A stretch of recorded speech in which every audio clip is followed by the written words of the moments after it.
Accounting standards and IFRS पे देख लेते हैं। उसमें सबसे पहले हम अकाउंटिंग स्टैंडर्ड की बात करते हैं, मीनिंग। अकाउंटिंग स्टैंडर्ड क्या होता है?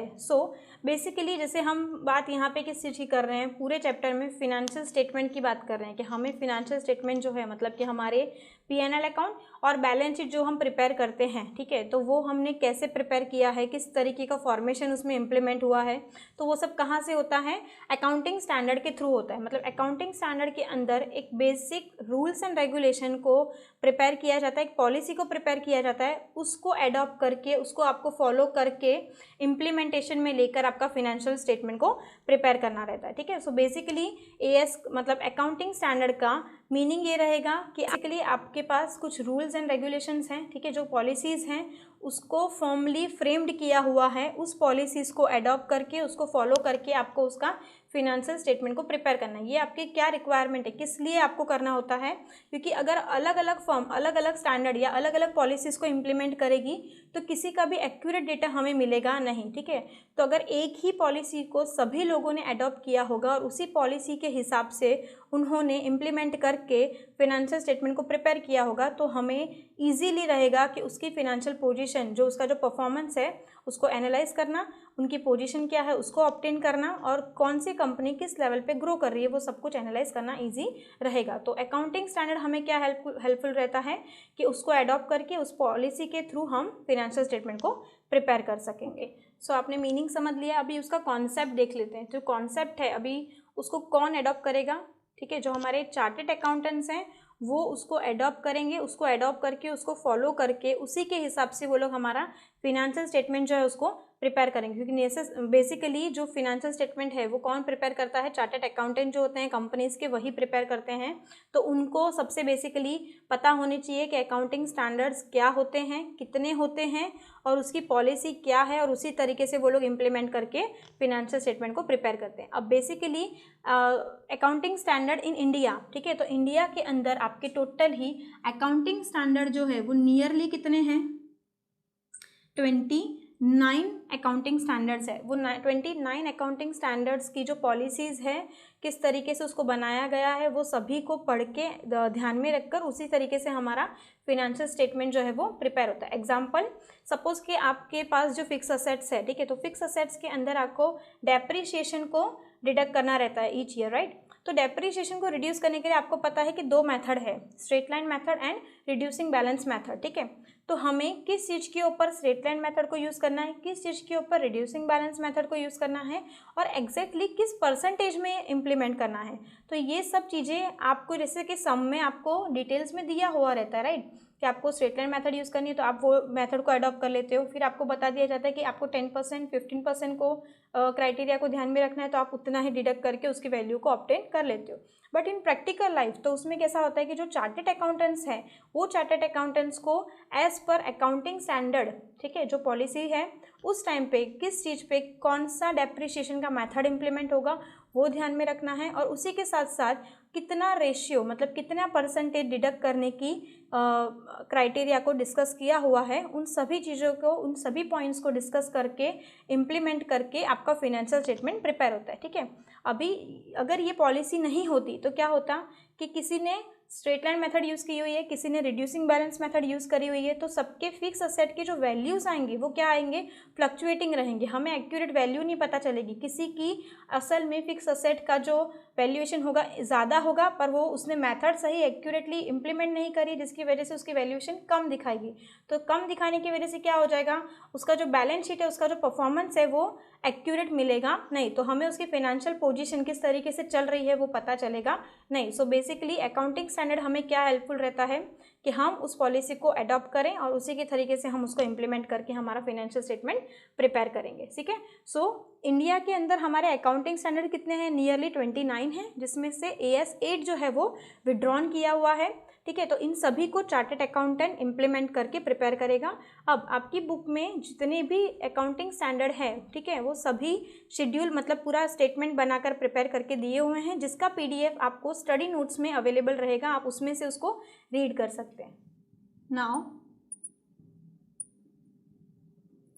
Objective of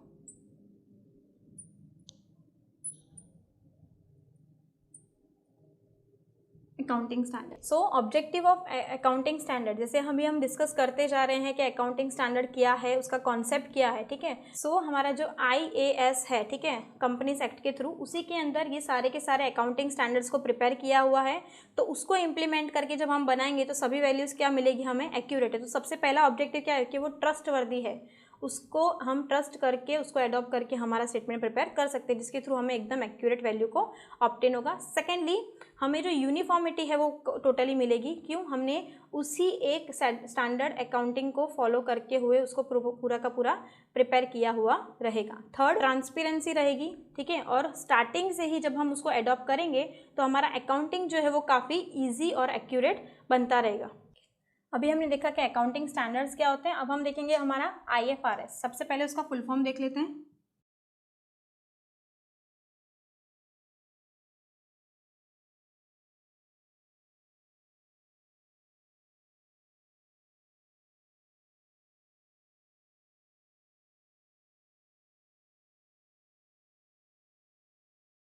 international financing reporting standard, ठीक है। तो इसके अंदर क्या है कि जैसे AS मतलब अकाउंटिंग स्टैंडर्ड में हमने देखा कि हमारे इंडिया में कितने अकाउंटिंग स्टैंडर्ड है, किसे इंप्लीमेंट करके हमें फिनेंशियल स्टेटमेंट को प्रिपेयर करना है।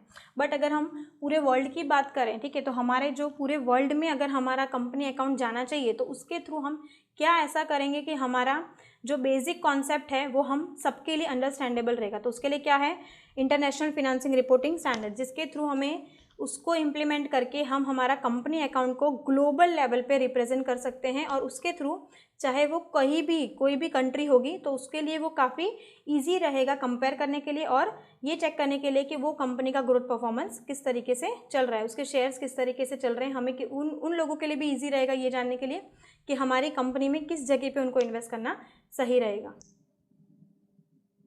IFRS जो है वो कहाँ से डेवलप्ड हुआ है, so developed by International Accounting Standard Board ने डेवलप किया है, डेट इज़ IFRS को, ठीक है। तो उसके अंदर हमने ये चेक करा है कि हमारे पास ग्लोबली अकाउंटिंग जो है उसको प्रिपेयर करना हर एक के लिए अंडरस्टैंडेबल किस तरीके से रहेगा। अब इसी के अंदर हम देखेंगे कि ये जो है वो मोर देन 100 कंट्रीज़ ने क्या किया हुआ है, एडॉप्ट किया हुआ है, किसको, IFRS सिस्टम को, जिस स्टैंडर्ड को, जिसके थ्रू क्या होता है वो लोग ये देख पाते हैं कि हमारा जो अकाउंट है, हम एक दूसरे का अकाउंट्स को एनालाइज करके उसकी ग्रोथ को चेक कर सकते हैं। सेकेंडली, ये एक्सेप्टेड किसने किया है, generally accepted accounting principle, that is gap, ठीक है।